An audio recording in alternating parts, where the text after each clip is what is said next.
Hello friends, आपल्या सर्वांची आवडती मालिका सुना येती घरा या मालिकेच्या आजच्या शनिवार 22 ऑगस्टच्या एपिसोडमध्ये एकानंतर एक धमाकेदार ट्विस्ट आले आहेत.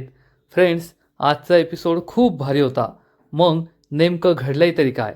तर आजच्या एपिसोडमध्ये शिवनाथ आणि उमा माधवच्या लग्नाबद्दल चर्चा करताय, परंतु श्रीधरने पळून जाऊन लग्न केल्यामुळे माधवला कुणीही आपली पोरगी द्यायला तयार नाहीये. आणि दुसरीकडे अन्विताचं लग्न जमतंय, पण तिला ते करायचं नाहीये. तर अन्विता ही चक्क राघवच्या रूममध्ये शिरलीये आणि राघवला जाब विचारतीये की तूच माझ्या बॉयफ्रेंडबद्दल माझ्या घरच्यांना सांगितलं ना, त्यामुळे ते माझं लग्न जमवताय. पण तेवढ्यात उमा तेथे आली आणि राघव आणि अन्विता एकाच बेडवर एकाच ब्लँकेटमध्ये झोपले. आता हे सगळं नेमकं घडलं तरी कसं, हे जाणून घेण्यासाठी हा व्हिडिओ शेवटपर्यंत नक्की पहा. फ्रेंड्स, आजच्या एपिसोडच्या सुरुवातीलाच अन्विता ही लग्नासाठी नकार देत असते, परंतु पद्मा तिला ठणकावून सांगते, या घरात तेच होणार जे पद्मा ठरवणार आणि मी तुझं लग्न ठरवलंय. आपल्याकडून होकारसुद्धा कळवलाय. उद्या फक्त ते तुला पाहायला येतील आणि त्यांची पसंती झाली तर हे लग्न जमेल. अन्विताची काही बोलण्याची हिंमतच राहत नाही आणि पद्मा तिला ठणकावून सांगते, तुझ्या जागी जर माझ्या पोटची पोर जरी असती तरी मी हेच केलं असतं. त्यामुळे तुला सुद्धा लग्नाला होकार द्यावाच लागेल. नकार देण्याचा कोणता ऑप्शनच नाहीये. अन्विता खूप दुःखी होते आणि रागावून तेथून निघून जाते. पण पद्माला काही फरक पडत नाही आणि तेवढ्यात आई पद्माला समजवण्याचा प्रयत्न करते. अगं पद्मा, जर तिची लग्न करायची इच्छा नाहीये तर तू लग्नाची एवढी घाई का करतीयेस? तिला शिकायचं तर शिकू दे ना, उगाचच तिच्यावर लग्नाची घाई करू नकोस. तर पद्मा चिडून म्हणते, आपण मुलींना लग्नासाठी वेळ द्यायचा आणि मग मुली आपल्याला न सांगता पळून जाऊन लग्न करणार. एकदा आपण ते भोगलंय, पुन्हा मला ते भोगायचं नाहीये. या घरात एकदा जी गोष्ट झाली ती मी परत घडू देणार नाही. या घरात तेच होणार जे पद्मा ठरवणार. हे ऐकून सगळेजण गप्प बसतात. पद्माच्या पुढे बोलण्याची कोणाची हिंमत नसते.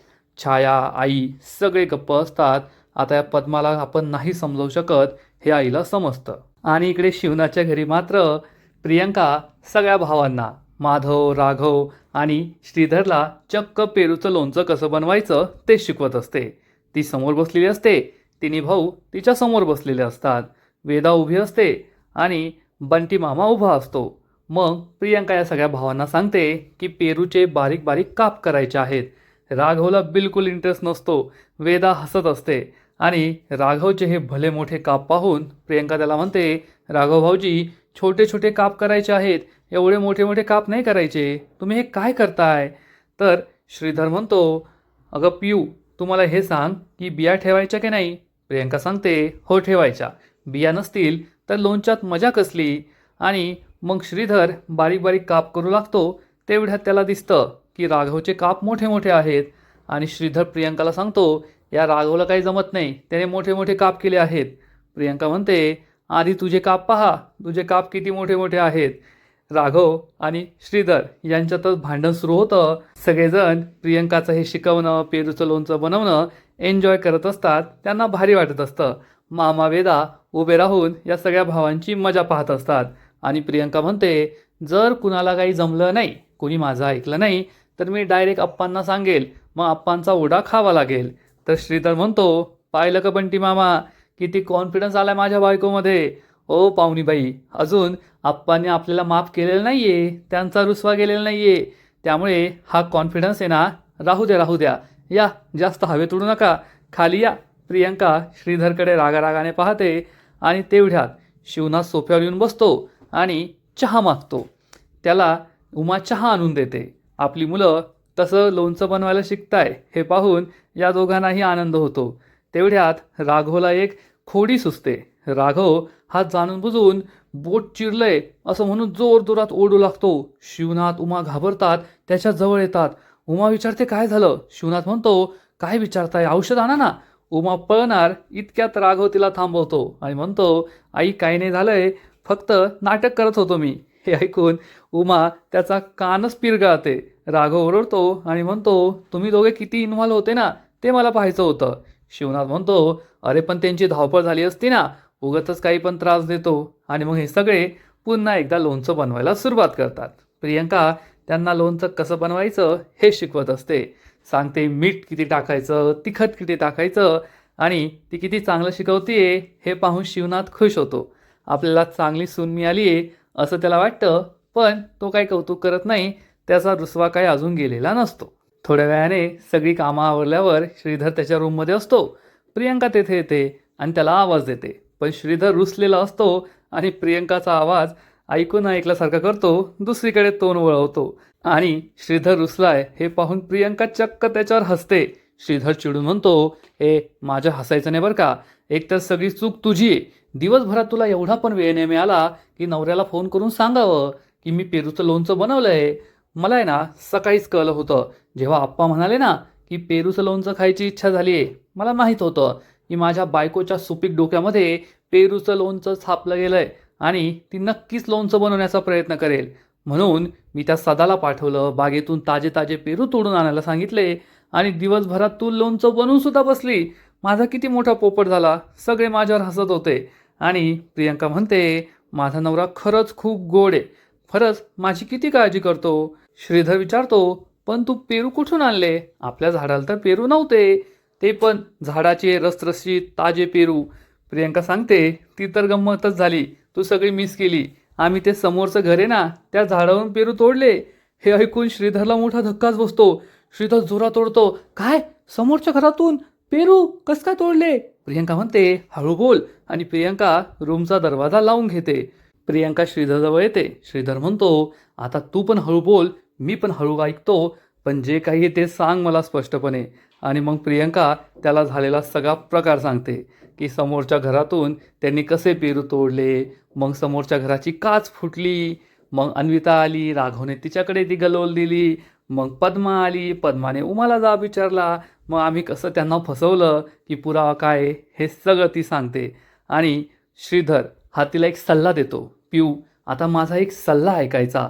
काही झालं ना तरी त्या राघवपासून दूर राहायचं, त्या राघवपासून 4 फूट दूर राहायचं, नाहीतर तो राघव आहे ना आपल्या सगळ्यांची वाट लावेल. माझा काही संबंध नसताना सुद्धा माझी पण वाट लावेल, हे लक्षात ठेव. प्रियंका म्हणते, ते राघव भाऊजींचं जाऊ दे, मला आहे ना तू एक गोष्ट सांग, माधव भाऊजींना काय झालंय? हे ऐकून श्रीधरला सुद्धा आश्चर्य वाटतं की प्रियंका ही कशाबद्दल विचारतीये. आणि इकडे बिचारी अन्विता तिच्या रूममध्ये बसलेली असते आणि पद्माने तिला लग्न करायला सांगितलंय. उद्या तिला पाहायला स्थळ येणारे हे सगळं तिला आठवतं आणि ती रूममध्येच दुःखी असते. तेवढ्यात छाया तेथे येते. छायाला समजतं की अन्विता दुःखी आहे. छाया अन्विताजवळ येते, प्रेमाने तिच्या चेहऱ्यावर हात ठेवते आणि विचारते, बाळा बाहेर सगळे बोलत होते, मग तू आतमध्ये अशी का निघून आलीस? अन्विता चिडून म्हणते, मग बाहेर थांबून तरी मी काय करणार होते? अन्विताला छाया समजवण्याचा प्रयत्न करते, अगं स्थळ पाहायला काय हरकत आहे, लग्न करायला काय हरकत आहे, आणि मुलगा पाहिला याचा अर्थ लगेच लग्न झालं असं होत नाही. कदाचित उद्या मुलगा पाहिल्यावर तुला खूप पसंत पडेल, तुला असं वाटेल की हाच माझ्या स्वप्नातला राजकुमार आहे आणि तू लग्नासाठी तयार होशील. पण अन्विताला हे बिलकुल पटत नाही. ती उठून उभी राहते आणि म्हणते, नाही करायचंय मला लग्न, मला मुलगा आवडणारच नाही. छाया विचारते, असं कसं? अगं आज ना उद्या तर लग्न करायचंच आहे ना. अन्विता म्हणते, हो करायचंय. छाया म्हणते, आता कसं? अगं आज ना उद्या लग्न करायचंय, मग उद्याच का नाही करायचं? आणि माझ्या बाई नेहमी म्हणायच्या की छाया तू किती गोड दिसतेस, तुला आहे ना एकदम राजकुमारासारखा नवरा मिळेल. आणि मग काही दिवसांनी तुझे बाबा मला पाहायला आले, ते एवढे धिप्पाड, मी बुटूक वांग, पण तरी आमचं जमलंच ना आणि सगळं काही ठीक झालं. आमचा संसारसुद्धा सुखाचा झाला. तुमच्या दोघांसारखी 2 छान छान मुलं झाली. मग तुझंसुद्धा सगळं होईल, तू टेन्शन घेऊ नको. पण अन्विताला लग्न करण्यात इंटरेस्टच नसतो. अन्विता म्हणते, अगं पण मला एवढ्या लवकर लग्न नाही करायचंय, मला शिकायचंय. छाया म्हणते, अगं शिक ना मग, लग्न झाल्यावर सुद्धा शिकता येतं. आणि तुझ्या आत्याने सांगितलंय ना की लग्न झाल्यावर सुद्धा त्या तुला शिकू देतील. तू काळजी करू नको आणि लग्नाला होकार दे. कमीत कमी उद्या मुलगा पाहून तरी घे. आणि तुला नाही आवडला तर तुझ्या आत्याला सांग, मला नाही आवडला, मग पुढचं स्थळ येईलच. अन्विता म्हणते, तेच तर, लगेच पुढचं स्थळ येईल. स्थळ येणं काय थांबणार आहे का?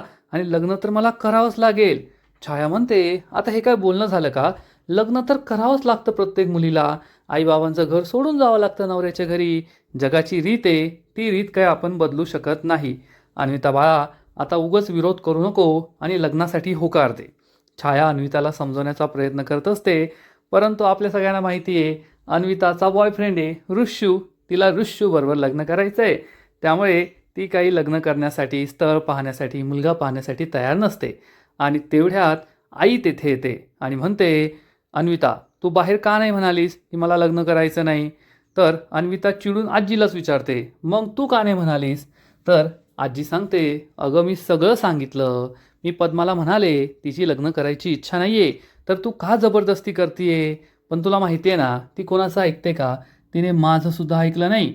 आणि मग आजी अन्विताला एक चांगला सल्ला देते आणि म्हणते, हे पहा अन्विता, जर तुला लग्न करायचं नाही आहे, तुला शिकायचं आहे, स्वतःचं आयुष्य स्वतःच्या मर्जीने जगायचं आहे, तर तुला स्वतःसाठी उभं राहावं लागेल.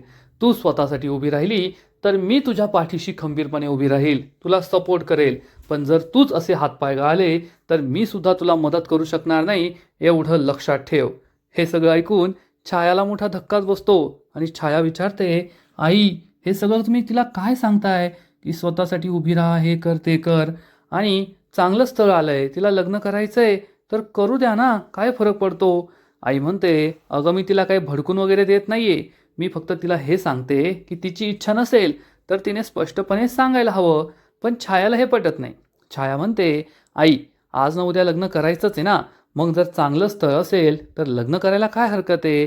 मुलाशी बोलून त्याला भेटून तिला कदाचित वाटेल की हा मुलगा चांगला आहे. पण आई म्हणतात, हा निर्णय तिच्या आयुष्याचा आहे आणि तो तिनेच घ्यायला हवा असं मला वाटतं. नाहीतर तिच्या मर्जीविरुद्ध लग्न झालं तर ती कधीही खुश राहणार नाही. छाया म्हणते, आई मला तुमचं हे काही पटत नाहीये. या दोघींमध्येच वाद सुरू होतो. अन्विता रागारागाने तेथून निघून जाते.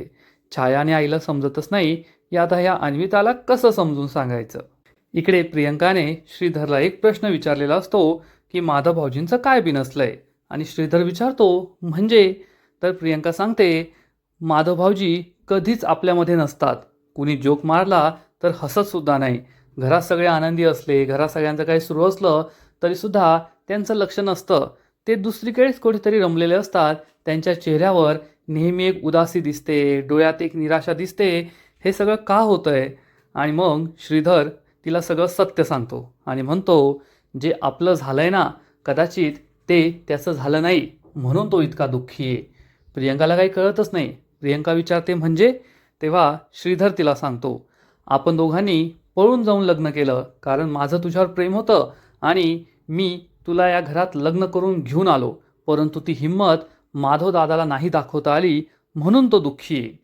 प्रियंका विचारते, मला अजूनही कळत नाहीये.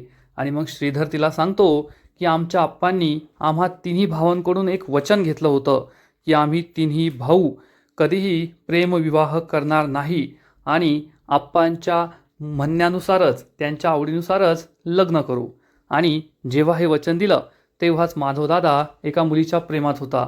ती मुलगी आमच्याच फॅक्टरीत कामाला होती, आमच्याच ऑफिसमध्ये, आणि माधवदादाच्या डिपार्टमेंटमध्येच होती. माधवदादा तिच्यावर खूप प्रेम करायचा आणि ती मुलगीसुद्धा माधवदादावर खूप प्रेम करायची. मग प्रियंका विचारते, पुढे काय झालं? श्रीधर सांगतो, पुढे तेच झालं जे आपण केलं ते तो करू शकला नाही. मी सुद्धा आप्पांना वचन दिलं होतं की मी त्यांच्या मर्जीनेच लग्न करेल, तरीसुद्धा माझं तुझ्यावर प्रेम होतं म्हणून आपण दोघांनी त्यांचं वचन मोडून पळून जाऊन लग्न केलं. परंतु माधवदादा मात्र आप्पांचं वचन पाळत बसला आणि आता त्याच्या सगळ्या आयुष्याची वाट लागली आहे. आता तो इतका दुःखी झालाय. हे ऐकून प्रियंकाला वाईट वाटतं. श्रीधर म्हणतो, शेवटी मी जी हिंमत दाखवली आणि मी करून दाखवलं ते माधवदादाला काही करता आलं नाही. प्रियंका खूप चिडते आणि त्याला मारते आणि म्हणते, तू हिंमत दाखवली? अरे मी हिंमत दाखवली आणि राघव भाऊजींनी मदत केली ना म्हणून आपलं लग्न झालंय, नाहीतर तू हातपाय गाळून बसला होता. आता तुझी सुद्धा माधव भाऊजींसारखीच अवस्था झाली असती, हे लक्षात ठेव.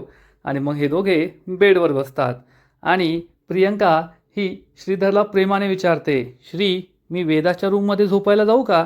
श्रीधरला मोठा धक्काच बसतो. श्रीधर विचारतो, म्हणजे वेदाच्या रूममध्ये का जायचंय तुला झोपायला? तर प्रियंका सांगते, नाही कसं आहे ना, तू धाकटा भाऊ आहे, म्हणजे मधला भाऊ आहे, आणि अजून तुझ्या मोठ्या भावाचं लग्न झालं नाही आहे.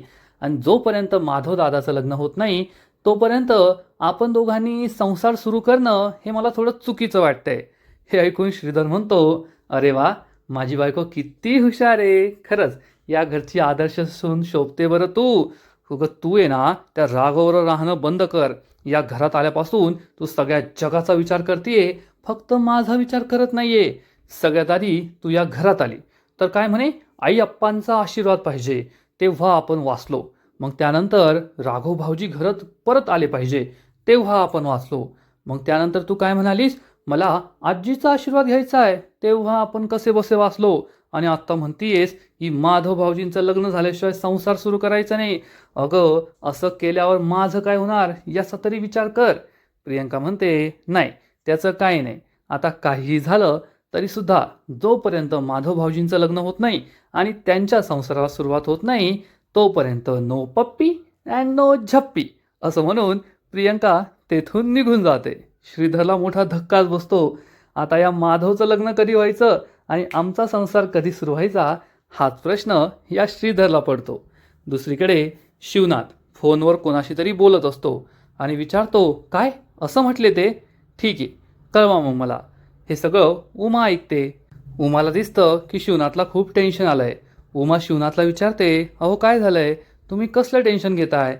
तर शिवनाथ सांगतो, माधवच्या लग्नासाठी मी एका माणसाशी बोललो होतो, त्याने स्थळसुद्धा पाहिलंय. तर तो मला तेच सांगत होता की शिवनाथ भाऊ, आपलं गाव खूप छोटं आहे, गावात कुठे काही झालं तरी लोक चर्चा करतात, प्रत्येकाला समजतं.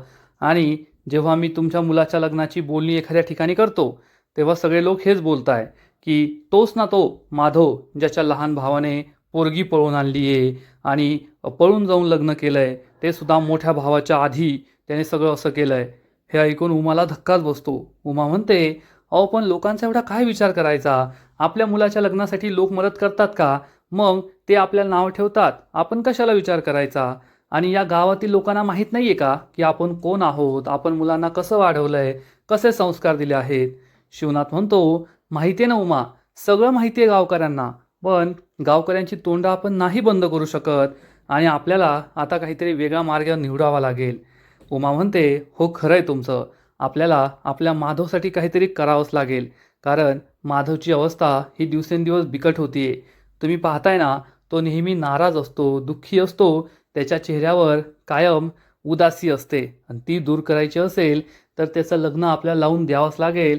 त्याला आपण स्थिर स्थावर करायलाच हवं. शिवनाथला सुद्धा हे पटतं आणि उमा चक्क माधवच्या गर्लफ्रेंडचा विषय काढायला पाहते आणि म्हणते, अहो ते सगळं तुम्ही सोडा, आपला माधव आहे ना त्याचं एका. आणि तेवढ्यात शिवनाथ विचारतो, काय माधवचं काय. हे ऐकून उमा खूप घाबरते. मग आता उमा ही शिवनाथला सांगू शकेल का की माधवचं एका मुलीवर प्रेम आहे आणि त्या मुलीशीच त्याला लग्न करायचं आहे, आणि शिवनाथ आपल्या एका आणखीन मुलाच्या प्रेम विवाहाला मान्यता देईल का, हे पाहायला मजा येईल. तर फ्रेंड्स, आजचा एपिसोड येथेच संपतो. सुना इति घरा या मालिकेचा आजचा एपिसोड खरंच खूप भारी होता, इंटरेस्टिंग होता. माधवच्या लग्नाची बोलणी घरात सुरू झाली आहे. आता माधवचं लग्न कसं होईल हे पाहायला मजा येईल. सुना इति घरा या मालिकेचा आजचा एपिसोड तर भारी होता, पण पुढील एपिसोड आणखीन भारी असणारे, आणखीन मोठा ट्विस्ट या मालिकेत येणारे. मग नेमकं घडणार तरी काय, तर या मालिकेच्या पुढील एपिसोडमध्ये आपण पाहू. अन्विताला असं वाटेल की पद्माने तिचं लग्न जमवलंय कारण राघवने चुगली केली की अन्विताचा बॉयफ्रेंड आहे, आणि मग अन्विता चक्क मध्यरात्री राघवच्या खोलीत येणार, राघवला झोपेतून उठवणार. राघव विचारेल, तू येथे काय करतेयस माझ्या रूममध्ये आमच्या घरात. अन्विता म्हणेल, तू माझ्या घरच्यांना का सांगितलं की माझा बॉयफ्रेंड आहे. राघव म्हणेल, मी तुझ्यासारखा चुगलखोर नाही आहे. परंतु त्याच वेळेस उमा तेथे येईल, राघवला हाक मारेल आणि उमा आली त्यामुळे घाबरून हे दोघे एकाच बेडवर झोपतील, अंगावर अंथरून टाकतील आणि मग दोघे एकमेकांकडे पाहतच राहतील. अन्विता ही राघवच्या बरोबर एकाच बेडवर ब्लँकेटमध्ये आहे, तर राघव तिच्याकडे एकटक पाहतच राहणार. आता अन्विता काय करेल हे पाहणं इंटरेस्टिंग आहे. जेव्हा अन्विताने राघवला आपल्या घरातून पळून लावलं होतं, तसंच राघव करेल का, अन्विताला सुखरूप घराबाहेर पळून लावेल का, हे पाहायला मजा येईल. तर फ्रेंड्स, तुम्हाला सुद्धा आजचा एपिसोड आवडला का, नक्कीच कमेंट करून सांगा. आणि सुना इति घरा या मालिकेचे असेच नवीन नवीन एपिसोड, नवीन नवीन अपडेट सर्वात आधी पाहण्यासाठी व्हिडिओला लाईक करा, शेअर करा, चॅनलवर सबस्क्राईब करून बेल आयकॉनवर क्लिक करा. म्हणजे या मालिकेचे नवीन नवीन एपिसोड तुम्हाला सर्वात आधी पाहायला मिळतील. खूप खूप खूप धन्यवाद.